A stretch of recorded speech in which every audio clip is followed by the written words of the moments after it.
With all our hearts, we pray and ask. God bless Anambra. God bless the shining light. I want to thank you very much for coming together today, for your time in celebrating our 11th anniversary today. For the fundraising we are going to do, this is a way we have of sourcing the finance to continue our projects. As you might also know, Anam is heavily invested in rural educational programs back in Nigeria or in Anambra State. So, as you enjoy our cultural displays, we still have more. Show your support. You have to check for Susa.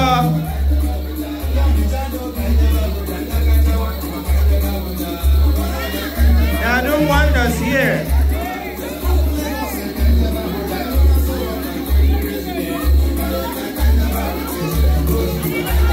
They are doing wonderful here. Thank you, girls. Thank you, girls.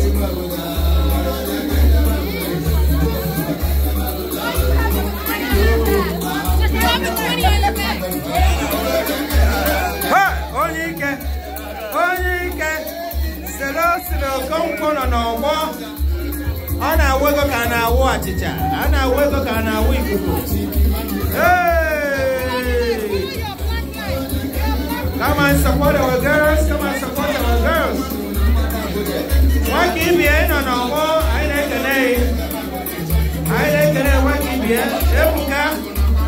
I like the name. Oh, yes, I like the name.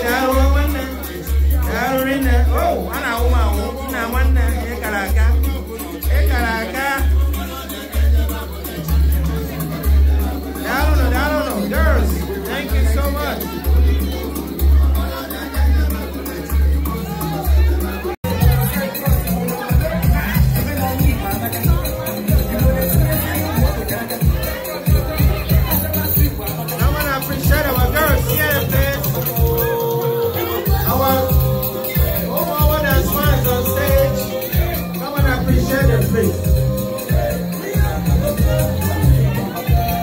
The secretary himself.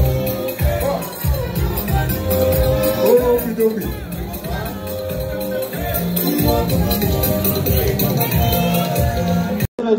showcase what they have. DJ, you know their song, right? While they're getting things ready for on stage for Moment Dance 1, we also have the boys. The boys are going to dance today for us.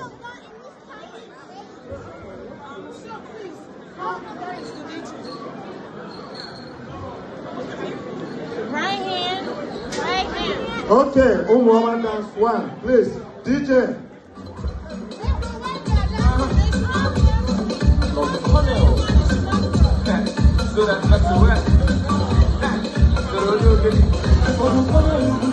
Alright, let's give our girls, the audience. Parents, let us appreciate our children. Appreciate our girls, please. This is our window hall. Huh?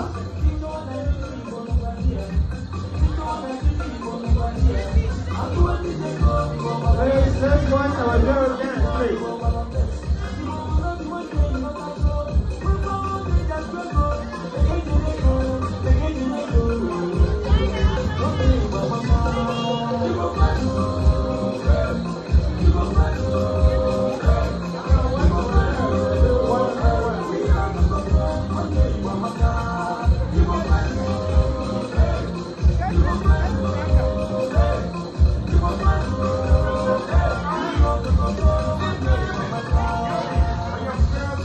Appreciate our children, please.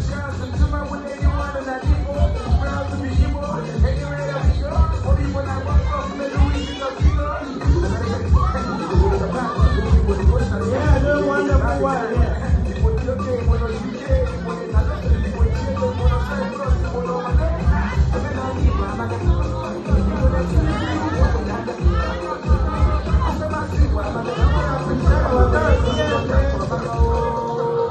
Our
These are our future homes.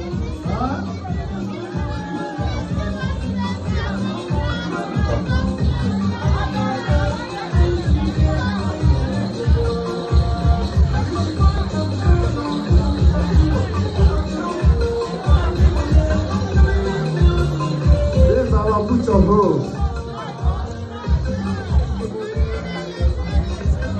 Thank you so much.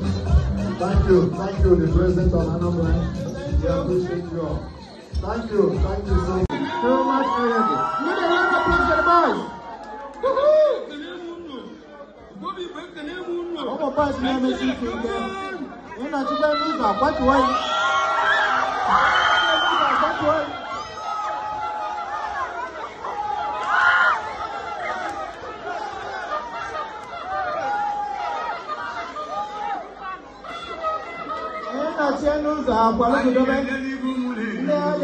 There's no smile on their face. They are meaning. They want to do something strong today. They need your support too. They have to tell Faraya, they have to tell people. They have to tell Kosika. They have what they want to do.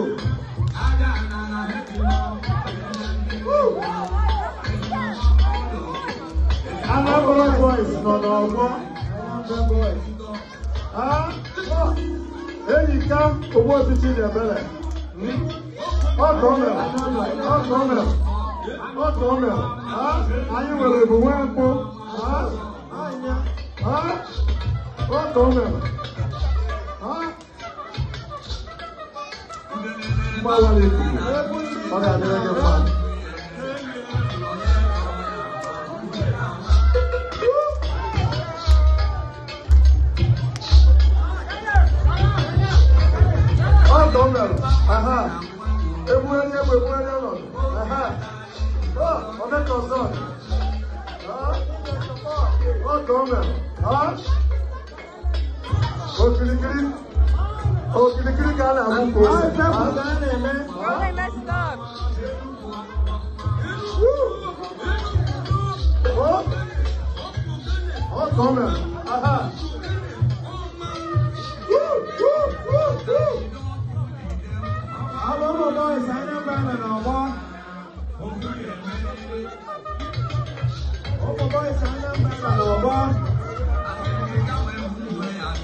Our boys need your support.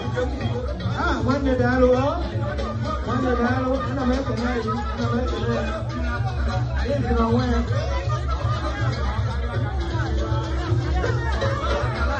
coming.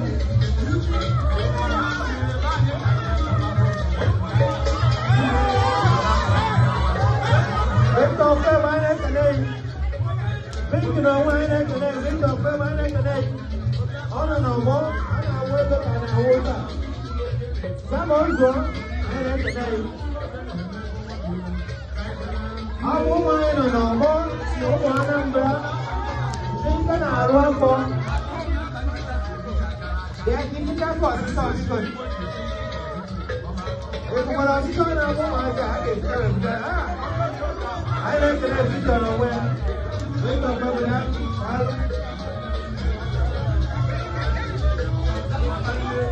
Come and say hello to our boys.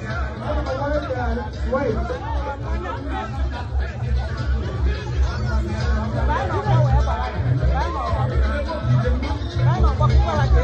I don't know where they're today.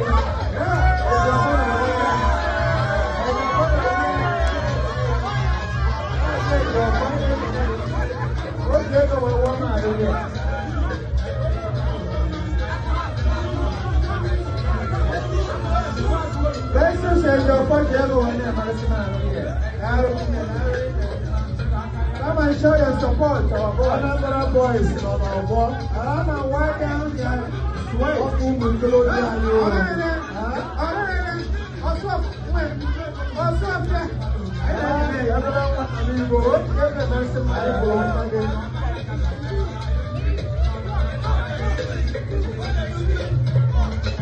Our boss, he can look for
Anambra women, please. Please remember, do not block the spectators, do not block the front center of the stage. You can be by the side. Oh, Anambra. Fight to fight for the world, yeah. Oh, my, Kulunugo, Ninda Mama. Oh, my, Anambra.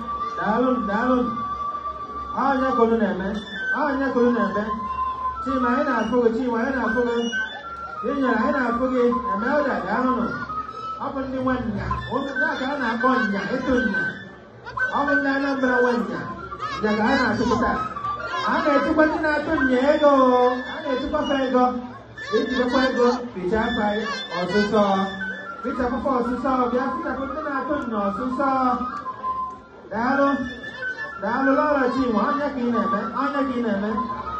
Negamon again, oh, Ọbọ̀gbọ́n ọ̀wọ́ ọ̀gẹ́nẹ́dẹ́ ọ̀bọ̀gbọ́n ọ̀gẹ́nẹ́dẹ́ wáyọ̀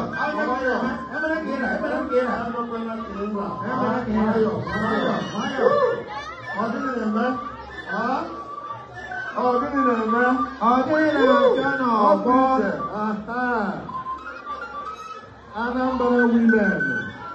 Ababanya kana tuweba kao kwa mbido. Kao kwa mbido. Dalo. Onye ife, chọrọ ife. Biko, onye change. Biko, gana azo, akuku DJ. Kenye ki change. Maka Anambra women. Dalo. Auntie Helen, Dr. Helen, I know the name. Dr. Helen, Doctor himself, Doctor herself. Doctor.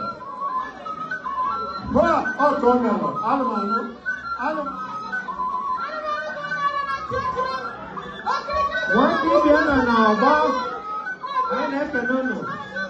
I don't know. Pinjaman ang gano'n natin mo. Sa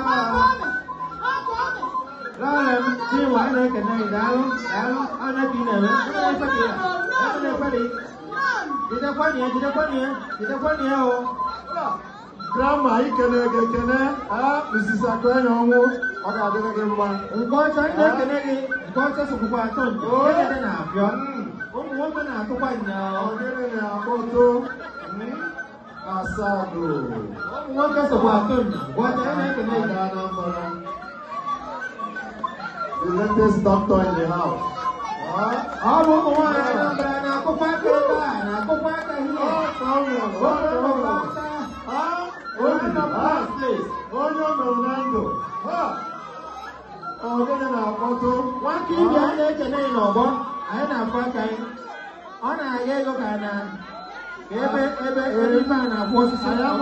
You must go again.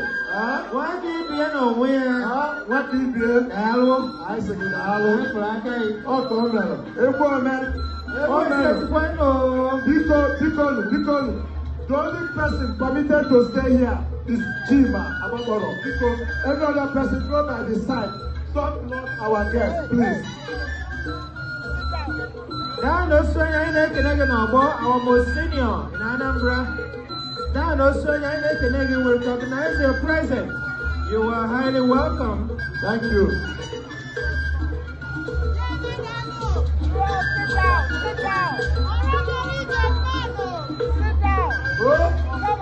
All right, I need an Anonymous. Another check. Anonymous with a check of $150. Anonymous. As we watch a number of women.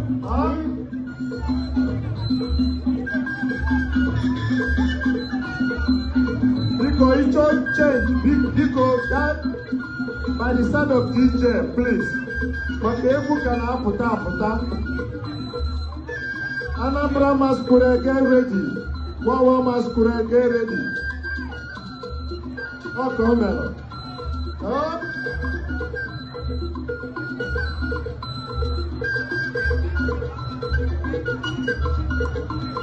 Oh.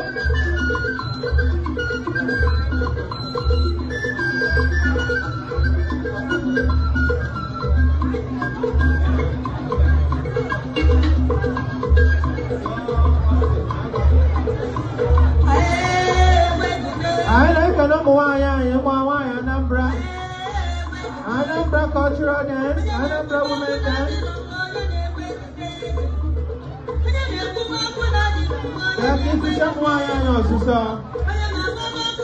Come and support our women. Come and support our women, please. I'm not going to man.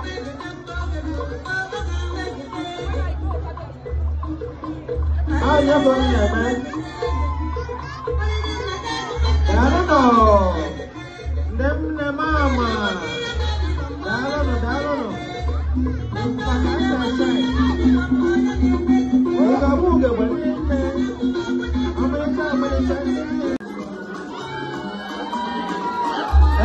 Social Club of Minnesota get there from each point $200. $200 from the Imba Social Club of Minnesota. Social Club. A round of applause. Thank you so much.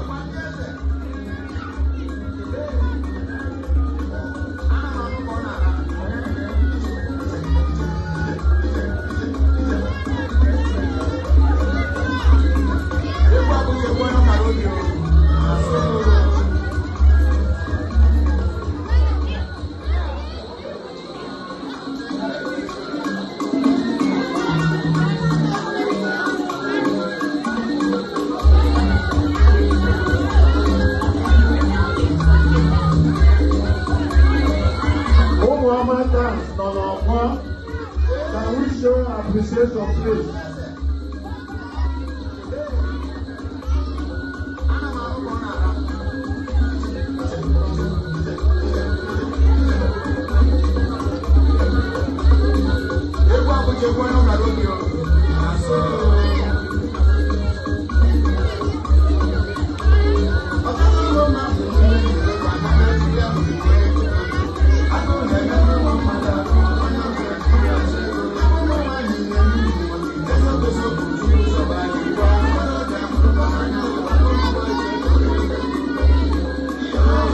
Our girls are on the stage, they need your support. You have to stand by our children.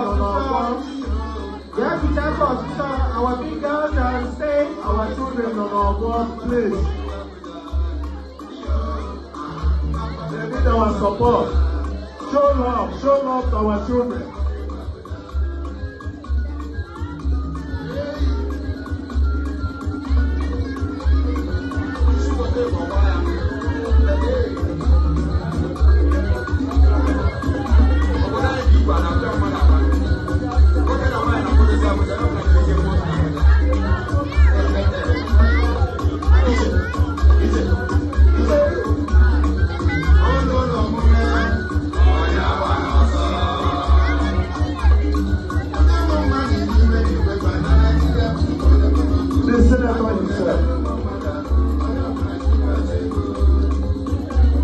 Fernando,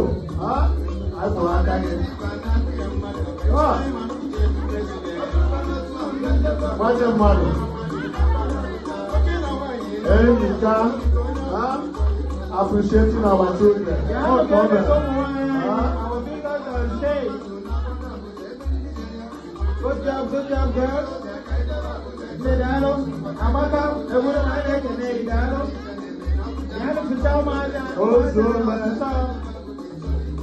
Come on, celebrate with our seats. Come on, show your support. You have to help us to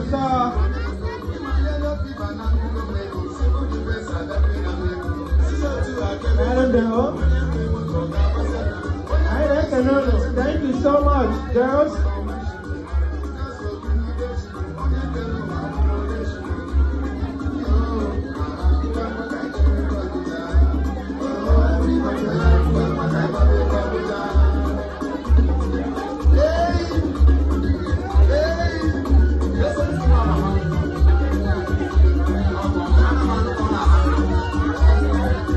They are doing wonders here. Come and dance this dance. Come and show this dance support to our girls. We appreciate you. Thank you. We are the present.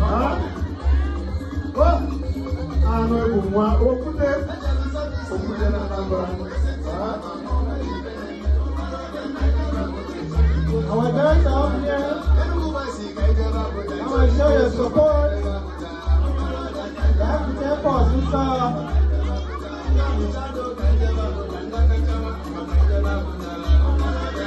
I don't want us here.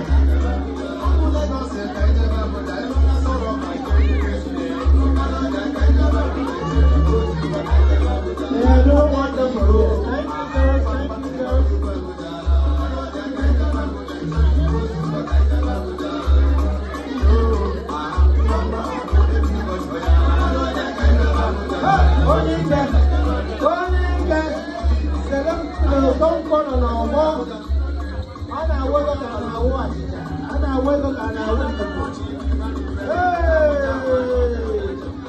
Come and support our girls.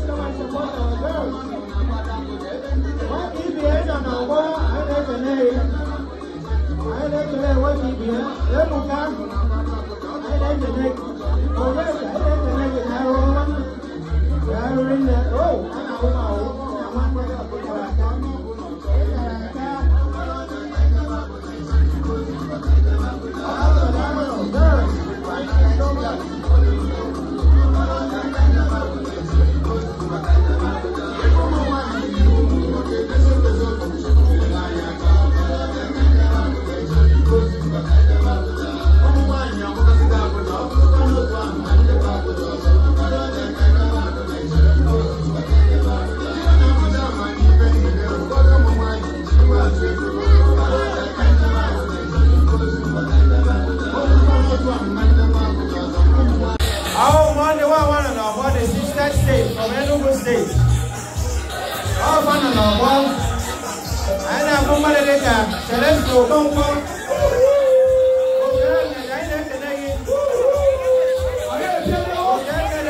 There's no smile on their face. They are mean. They want to do something strong today. They need your support too. You have to tell Faranya, you have to tell people. You have to tell Pastor. You have what they want you to do.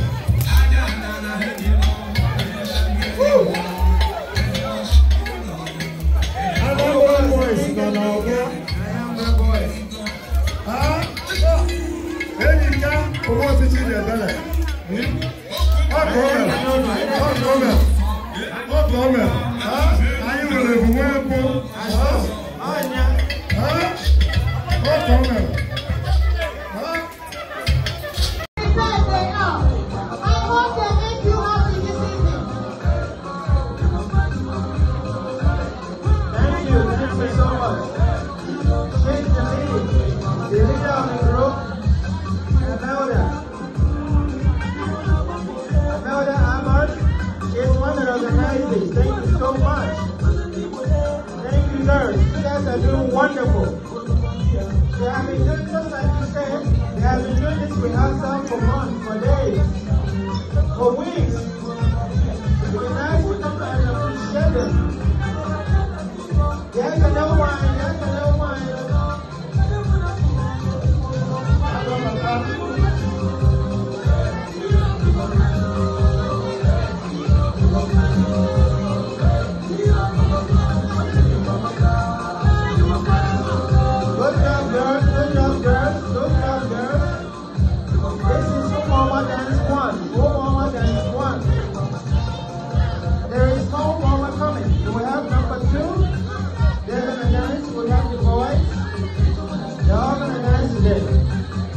There is a masquerade too.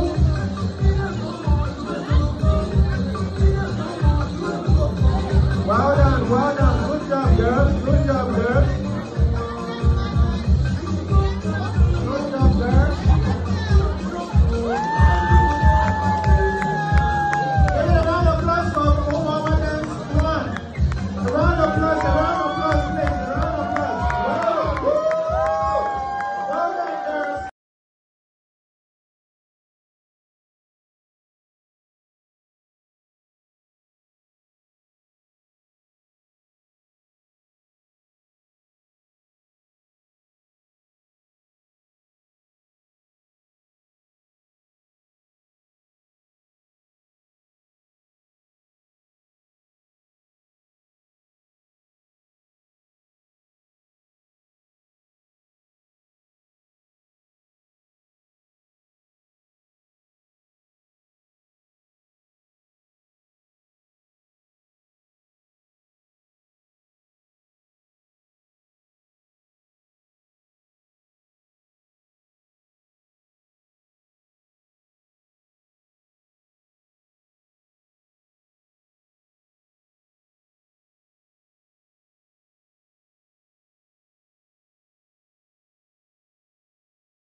Iyelele Ani ekunie Iyelele Ani abata Iyelele Ona potu Chai iyelele Fanenene Akaneti igba Tidelu me igba mo Onu nebu oja Ubelu mo oja mo Onu uba kwala Mwapabu boka ijebenu Emenu mana Ife chukwu kuluge eme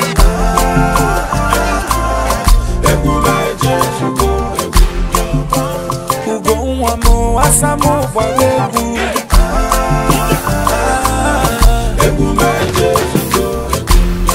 Mmiri doredo ka gbọrọ ji awụwarụ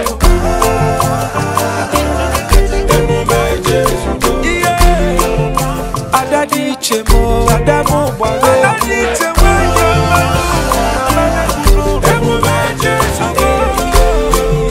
Iyelele Ona muke Iyelele Amụma mmiri Iyelele Ona fionu Iyelele Fanekunu Iyelele Obumu neme Iyelele Okwachi munyelumu Onyenye na chiyaso Nelu ebe ọ na-eje Mana ibuluchi yuzonu Igbanari enwe n'ọsọ Ugochukwu mele eze Ife ọbụbụ nkili Emenu mana Ife chukwu kwuru ga-eme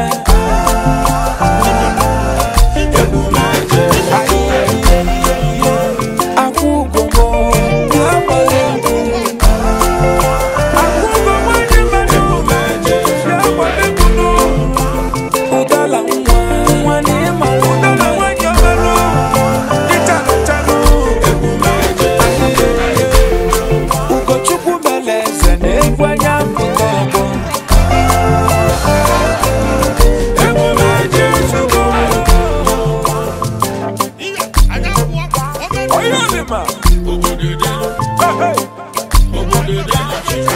Big Monster. Original Mr. Flavor party dancer.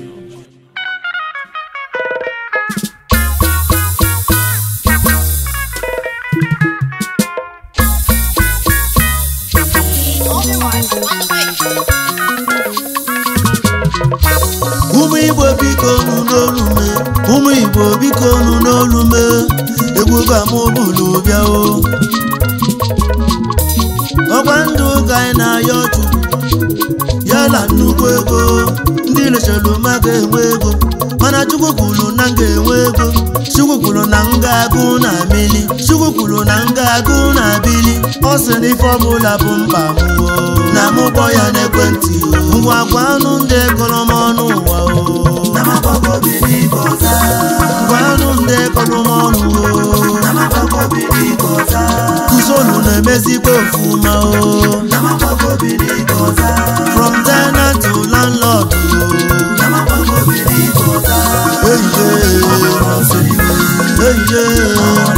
Kuzolu ọjọ n'ọzọ Mụ na ụmụaka chinyere egwu Chinesi nwaasị ya Wena n'oge egwu na-ara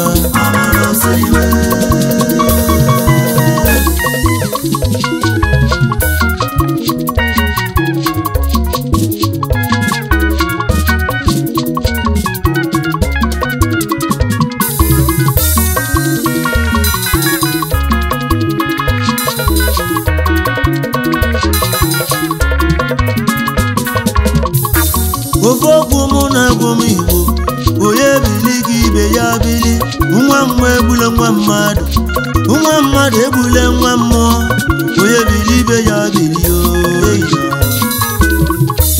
Akalaka mụ ka mụ na-eme ihe okoko Egwuba mụ na-eti o Onwere onye ndị ihe nke ya Egwuba mụ na-eti o Onye chakwara m okwu o Egwuba mụ na-eti o ife chukwu kwuru n'isi m ngozi chukwu nyere ụmụ onwere ọkwa mficha o eyi ebuba mụ na-eti o Olisa sapego peji m ngozi chukwu zuru ma ruo maka na nwoke bụzi ofe nsala o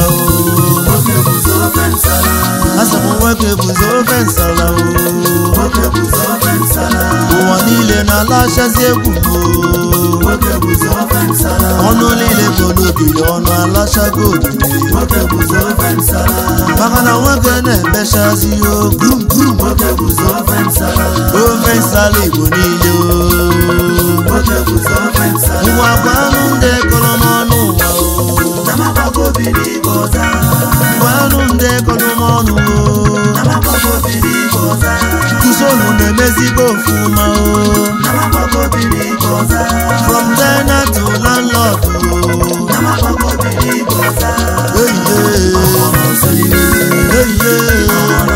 usoro abịa n'ọzọ mụ na ụmụaka chinyere egwu shimesi nwazi ya ị na n'oge egwu na-ara ị na n'oge egwu na-ara na mabogobi n'igwe okwu ekwentị Obi Rice na ọ kpọrọ ya ọzọ olu ego na-elu ndị nwere ị na-anụkwa nna nya batago ịgba m ndị akịkọ kọba ije soluchi ka ọ ga-eme onye oge enye ego eziokwu na ọ ga-akpata ego ị na-anụ ka mmụ na-eberuge ma chukwu onye omenanụ egwu oge ọ na-ara ịgba na obere nwa na-eme ife siri ike ịmalụgo ịma ịlụ ọrụ iri ife ndị ilofa na-eme na nkịtị na anyị ji livọvọ oke ruru nwanne m ọkwa ị na-anụ ka mmụ n'ebe ị na-egwu ịnọzikwa ya ife ahịa ọlụchu olu eme oke olu nwanne m ịma na akụzi ụnọ akụzi n'ilo na-asị abụ ọsọ kpụrịzọ n'ọma ụmụ ndị nwe ife anyị na-eti idoguso ego ka anyị bụ bịa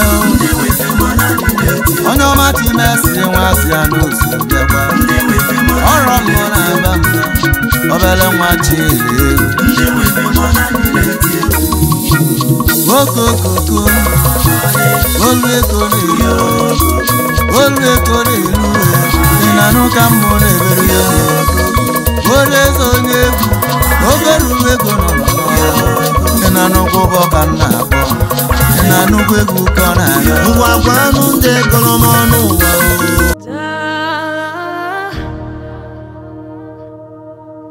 This life that I live is all yours.